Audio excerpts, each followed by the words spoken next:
Like, what would you consider your lead flow back then? Like, how many leads were you generating on average? 0. Now, when we first launched the email campaigns, like, what was your initial reaction? Did you expect things to move that quick? No, I told you. I thought maybe I'll get one or two in the whole month. I'd get one or two responses, and who knows what that would have led to, you know? But yeah, it was crazy. Like I remember him telling me when he started saying them, and the next day I get the notifications in Slack, like interested, and I was like, whoa, yo. In this video, I'm going to go over how we added $18,000 worth of clients to this fleet detailing business's pipeline in just 21 days. Now, in the beginning, this might be hard to believe or seems, exaggerated, but you've just seen some clips of Basil himself finding it hard to take in the results, right? So what is this highly leveraged, highly valuable mechanism or infrastructure that was implemented into his business to generate such results in such a short span of time?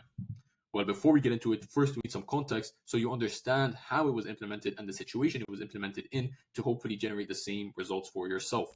Let's quickly go over the company background and initial marketing challenges.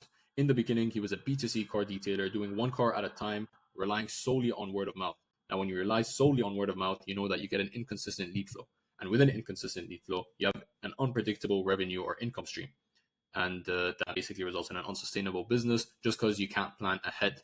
So what did he do? He decided to switch to B2B detailing, right? So going after fleet contracts. And I think that's the smartest thing he could do just because the contract values are higher, the contract periods are longer, which means he can actually predict the income he's going to get month after month.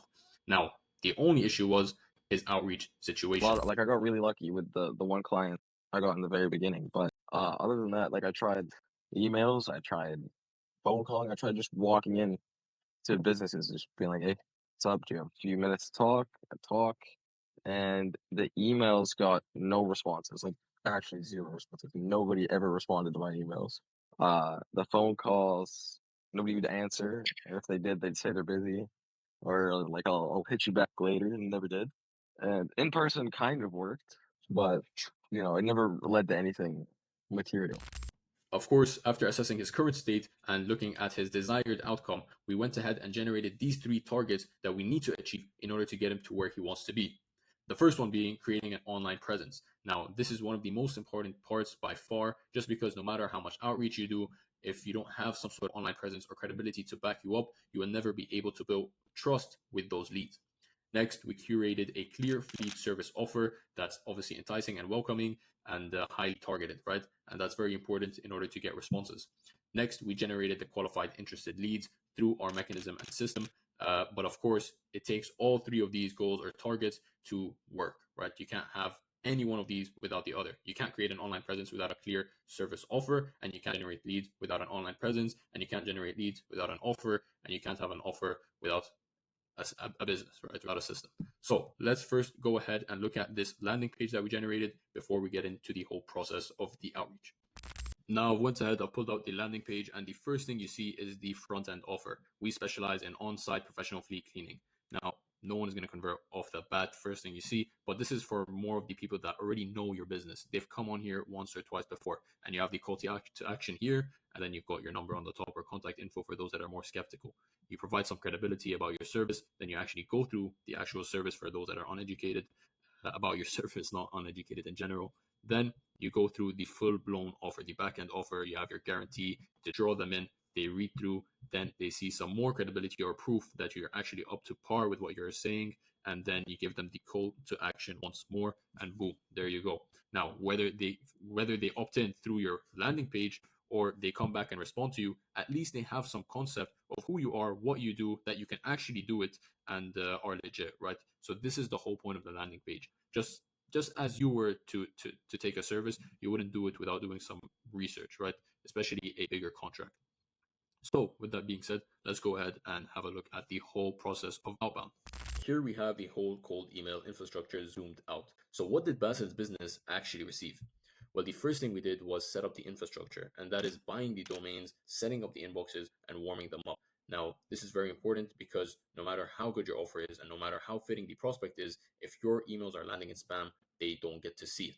So while the inboxes were warming up, what we did was we sourced the leads, right? So we created the ICP with Basil for the targeting based on the desired wants and needs. And then we generated a AI agent that goes ahead and scrapes for prospects on social channels based on the criteria provided. And then we gather all that information, put it on a lead list to generate our TAM, or total addressable market. Fantastic. Now we move on to copywriting, which is based on three very important aspects. We covered a bit of it in the previous section, but it's packaging, angle, and message, right? So how you package your message, then the angle of the message, and then the message itself.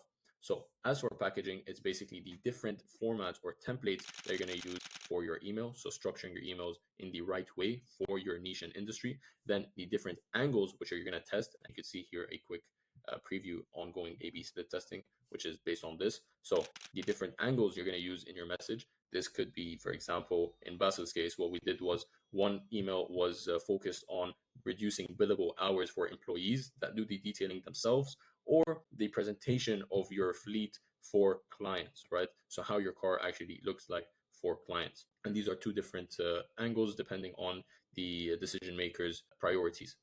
Then we go ahead and actually write the message. So this is actually writing that offer and writing up the structured email. And then we enrich with Clay. And this is just using the personalized lines or information that we got from the previous step of lead sourcing and placing it in to each prospect. Then we actually go ahead and launch the campaigns. And this is where we test. So we look at the data, we track the data, we see which offer or angle is performing best, and then try to replicate that same success for all the different variants by tweaking and readjusting the message. Now, what's very important is to make sure that deliverability is always up to 100%, right? And to do that, we do some spam checks. We make sure that the inboxes are not about to get burnt. And if they do, we make sure to either replace them so the volume stays consistent, or we put them on pause just so that they can heal up, right? Now we go on to inbox management, which is basically when we get the replies. So we get the replies, we forward them to Basil, and he sees them in the Slack channel. What does he do? Well, we've provided him with inbox SOPs and templates that he can use. In addition to that, we also created a AI agent that an automation runs through, where the reply comes in, goes through the agent, and the agent provides a suggested reply for that email. So all he has to do is look at the suggested email reply, copy paste it onto the main inbox manager, and send it through, right? Maybe a few adjustments based on times and dates on his availabilities for booking the meeting, but that's basically it. And if needed, which wasn't the case for Basil, we also have an inbox manager. And then you're basically done. You just scale and optimize based on the testing and the data that you're receiving. And hopefully you get better also at your sales cycle as you book more meetings and go through more leads, right? And yeah, as for scaling, another point was you also add more leads. But that's basically it for this infrastructure. And now let's go ahead and see the results that this actually garnered. And here you could see the results that we generated for Basil. We did 4 different campaigns for 4 different niches, and you have to consider that this is a physical service, so he's constrained by his location. So there's only such a big of a total addressable market. And with that, we were still able to generate 22 replies, 12 of them positive, which comes to about just over a 50% positive reply rate. And we can go ahead and look at some of these replies of the leads actually trying to set up a meeting themselves, which is usually not the case. Usually it's the opposite. But this just goes to show the intent and the quality of the leads, right? And you can see that they actually are willing to get this service. Here's an example of how the notification in Slack comes in of the leads. And of course, there's a separate notification with the email responses. But you can see here on Jan 23, he got 3 leads off the bat. And we started the campaigns, as you can see here, on Jan 21st. So it was almost instant, right? Now, you can see that we have a small gap from Jan 23 to Feb 4th, and that's actually because Basil himself requested that we pause the campaigns due to the high volume that was coming in. And I'll actually go ahead and put that clip in for you guys to see yourself. When you first launched the campaigns for the first week, you told us to stop the campaigns. Yeah, Why was that? dude, because I was nervous, right? Like the leads that first of all, I did not think people would actually respond. I thought you guys would send out 500 emails in like a week, and I'd get one maybe, and I'd have time to like again, like I didn't have my truck yet. I didn't have any like the new equipment. I didn't even know who I'd have for labor. I don't know if I should get insurance now or like none of that stuff was sorted out first. I was like, we'll send the emails out slowly. They'll come out, and we'll have everything run at the same time so that we don't waste time. And then all of a sudden, all these things are coming in, and I'm hearing 50 cars, 30 cars, and I was like, yo, it's just me. I don't even have a car yet. As you could tell, Basil was quite pleased with the results he was getting. The leads were coming in. However, it wouldn't really mean much if those leads were not valuable or of quality. So, where did we get this value of $18,000? Well, we're going to go through the numbers right now. Now, we reached out to 225 leads, which comes to around 758 emails being sent when you include the follow ups. And from those emails, we got 22 replies, 12 of them being positive. Now, when we look at the leads that were positive, we looked at the average fleet size, which was 20 to 25. And based on Basil's pricing, we come to $1,500 on average for deal size. So $1,500 times 12 prospects, we get a pipeline of $18,000 in a span of 21 days. Now, when I went ahead and asked him about how this felt or the experience of achieving such success in such a short amount of time, this is what he had to say. No, that's crazy. That's crazy. That's crazy. And obviously, I don't have like other marketing agencies to base off like these numbers, but I don't care.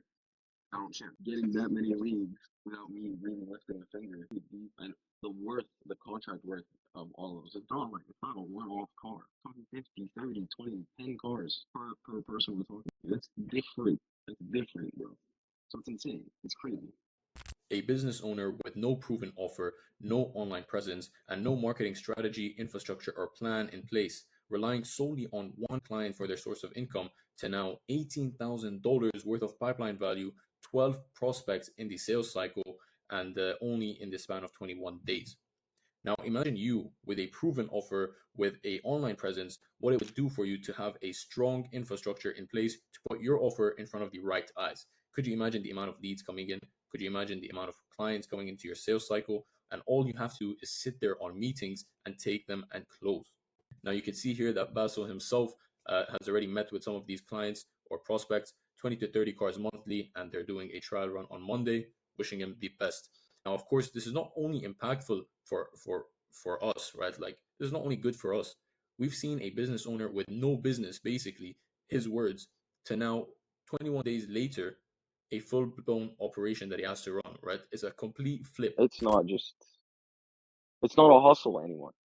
You know, like I spent a lot of time doing odd job, like I'll go help some dude build his like frames for his home, or it's not like it's not just random money coming in whatever here or there. It's a business, you know, like being able to have a certain service product, and then knowing who you're gonna target with, and then being able to reach them, and then knowing that they're also interested. Come on, bro, that's a difference. Well, the plans I have for where to take this, like I don't see it not scaling and not being successful based off that. I hope so, man. I hope so. So it's on me. It's on me, whatever it is. But the issue now isn't like, are there enough people for me to service? Like, do people really want it? Well, obviously they do, bro. Because if we're sending out these emails and we're getting better rates with better response rates and better positive response rates than the rest of the market, from what I hear, right? From what I hear from other people, obviously we have a good product and we have a good system that's working well to market it. 100%. 100%. So there you have it. This has been Basil's journey from being stuck in the same cycle for almost a year to now hopefully scaling his business and reaching all his goals. Now, to end the video, I really want to emphasize on the importance of investing some time learning how to implement such a system for your business. Just because when you have an online presence and you have a proven offer and there's a proof of concept that people need your service, then it's very important to leverage these resources to streamline and grow your business, because you want to be working on your business and not in it. And to do that, you need to buy yourself some time, because you can't be going and chasing after leads, trying to close deals, trying to fulfill for your clients, and on top of all of that, grow your business, right? So what I see a lot of businesses do is they stay with the same system they have, try to throw more money at it as if it's going to change anything, and expect different results. Well, you can't be doing the same thing expecting different results, right? You can't be kicking the ball in the same angle with the same power and expect it to go in a different direction.